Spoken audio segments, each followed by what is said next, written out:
मैंने कहा मेरी गणना में आ रहा है कि 10 तारीख के बाद ये युद्ध बंद हो जाएगा, किसी भी कीमत पर बंद हो जाएगा। थोड़ी बहुत झड़प हो जाए तो हो जाए, अलग बात है, लेकिन 10 के बाद दोनों तरफ से गोला बारूद और मिसाइलें नहीं चलेंगी। और मैंने बोला कल अपने जानने वालों को, ये सीज फायर 2 महीना के लिए, 1 महीना के लिए हो सकता है, लेकिन अब ये युद्ध अगले दिसंबर तक नहीं होने वाला। ये मार्च अप्रैल में जो सीज फायर हुआ है, ये चाहे 15 दिन के लिए हुआ है, लेकिन अब ये युद्ध अप्रैल से लेकर दिसंबर तक नहीं होगा। लेकिन कुछ लोग अब ये भी दावा कर रहे हैं, अब मुझे नहीं पता कि वो दावे में कितनी सच्चाई है, पर मैं आपसे समझना चाहूंगी कि अप्रैल में भारत पाकिस्तान का युद्ध हो सकता है। कतई नहीं। तो मैं उस सवाल का जवाब देता हूं। कल रात इतने फोन आए थे, 3 बजे रात में मैंने सबको आश्वासन दिया कि कुछ नहीं होगा, जिंदा बचोगे, अभी आप रहो दुबई। नमस्कार, स्वागत है आप सभी का। आप देख रहे हैं एनएमएफ न्यूज, आपके साथ मैं हूं नम्रता चौधरी।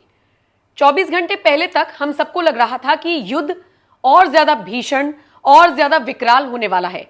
5:30 बजे भारतीय समय अनुसार ऐसा लग रहा था कि बड़ा हमला होगा। हुआ क्या? युद्ध रुक गया।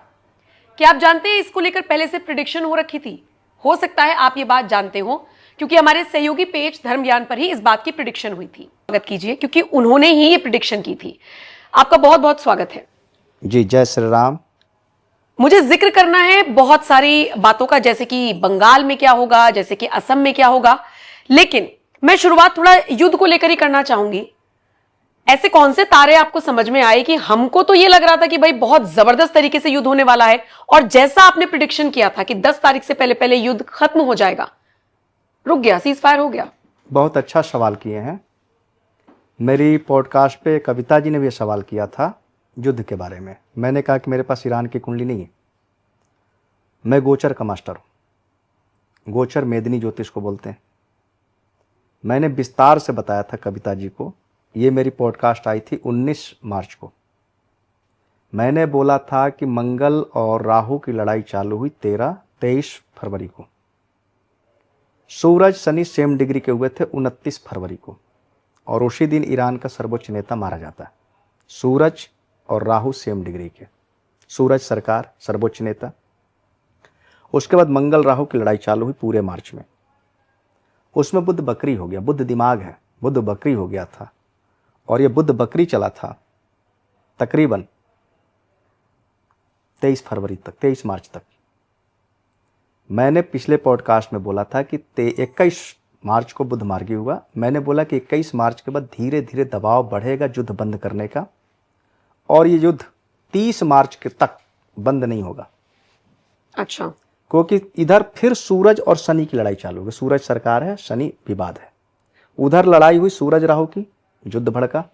13 फरवरी को सूरज राहु आते हैं, और 23 फरवरी को मंगल राहु सेम आते हैं। लड़ाई की भूमिका बनती है, और 29 फरवरी को सूरज राहु सेम डिग्री का है। युद्ध में एक बहुत बड़ा नेता मारा जाता है। लड़ाई शुरू होती है, बुध बकरी होता है 26 फरवरी को, और ये 21 मार्च तक बकरी रहता है। फिर उधर सूरज और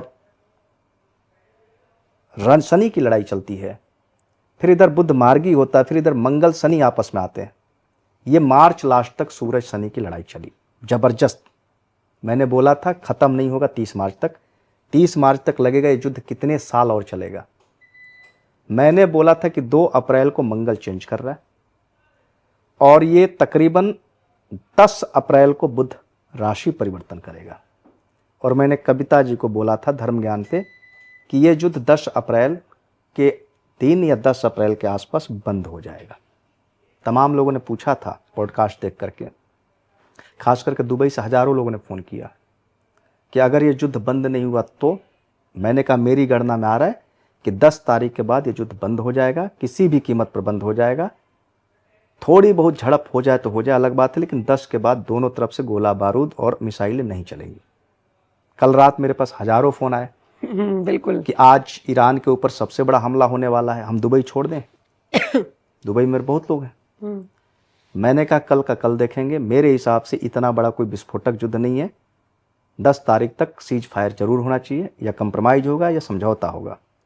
और मैंने बोला कल अपने जानने वालों को, ये सीज फायर 2 महीना के लिए, 1 महीना के लिए हो सकता है, लेकिन अब ये युद्ध अगले दिसंबर तक नहीं होने वाला। ये मार्च अप्रैल में जो सीज फायर हुआ है, ये चाहे 15 दिन के लिए हुआ है, लेकिन अब ये युद्ध अप्रैल से लेकर दिसंबर तक नहीं होगा। लेकिन कुछ लोग अब ये भी दावा कर रहे हैं, अब मुझे नहीं पता कि वो दावे में कितनी सच्चाई है, पर मैं आपसे समझना चाहूंगी कि अप्रैल में भारत पाकिस्तान का युद्ध हो सकता है। कतई नहीं, नहीं, कतई नहीं। कहीं भी सिर्फ यूक्रेन और रशिया का युद्ध नहीं है, वो सिर्फ मजाक चल रहा है। किसी भी कंट्री का किसी भी कंट्री पे मिसाइल हमला दिसंबर तक नहीं होगा। ये मैंने खूब सुना है कि अब इसके बाद, क्योंकि लोग बोलने का तरीका है कि मंगल शनि एक साथ है, सूरज शनि एक साथ है। ये मीन राशि में बैठे हैं। मीन राशि जल तत्व की राशि होती है, जल तत्व बृहस्पति की राशि है। वहां बृहस्पति किस घर में बैठा? शनि। शनि बुद्धिमान प्लेनेट है।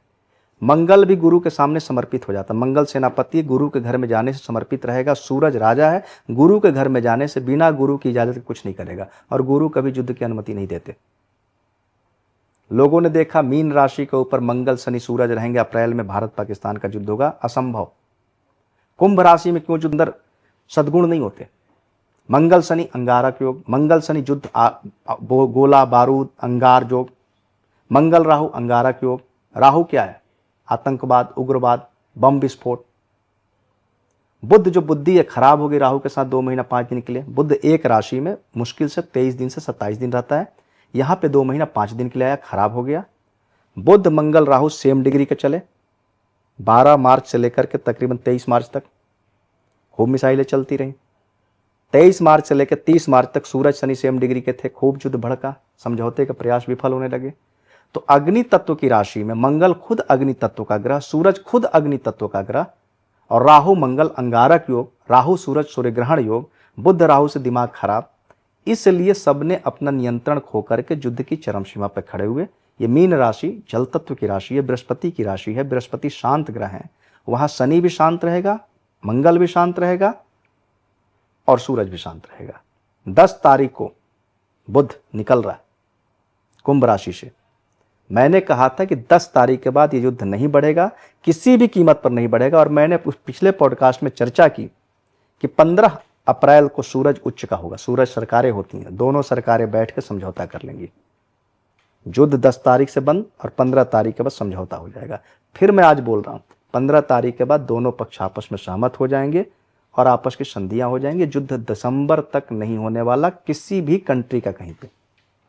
चलिए, सुन के अच्छा लगा, क्योंकि बहुत सारे लोग तो यही कह रहे हैं कि वो भड़क जाएगा तो वहां युद्ध छिड़ जाएगा, तो मिडिल ईस्ट, तो गल्फ कंट्रीज, और सुन के ये टेंशन हो रही है कि भाई उसका असर भारत पर किस तरीके से पड़ेगा। अब जब हम बात कर ही रहे हैं सर, तो क्या मैं ये सवाल करना जायज रहेगा इस वक्त कि भारत का जो रुतबा है, हमने इस दौरान देखा कि कई सारे देशों में त्राहिमाम मचा, पाकिस्तान में लॉकडाउन की घोषणा हो गई, तो पेट्रोल डीजल के दाम 500 पार हो गए, भारत स्थिर हालत में रहा। ठीक है, थोड़ी बहुत किल्लत कहीं कहीं पर देखी गई, लेकिन एकदम उथल पुथल जैसे हालात नहीं हुए।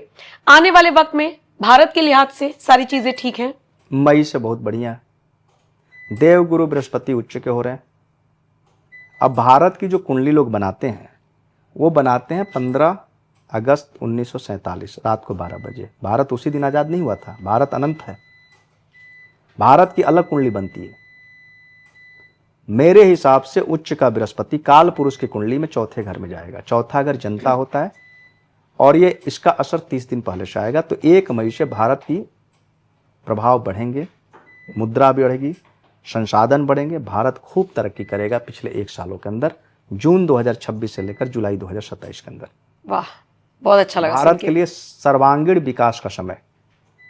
देखिए, जो लोग बोलते हैं, लोग क्या करते हैं, टीवी मीडिया समाचार सुन के बात करते हैं। मैं टीवी नहीं देखता, मैं समाचार नहीं सुनता। जब मेरे को लोग सवाल करते हैं तो मैं उस सवाल का जवाब देता हूं। कल रात इतने फोन आए थे, 3 बजे रात में मैंने सबको आश्वासन दिया कि कुछ नहीं होगा, जिंदा बचोगे, अभी आप रहो दुबई।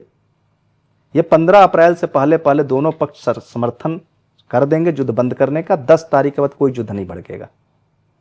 सुबह सबके फोन आ गए कि बाल बाल बच गए, युद्ध बंद हो गया, समझौता हो गया।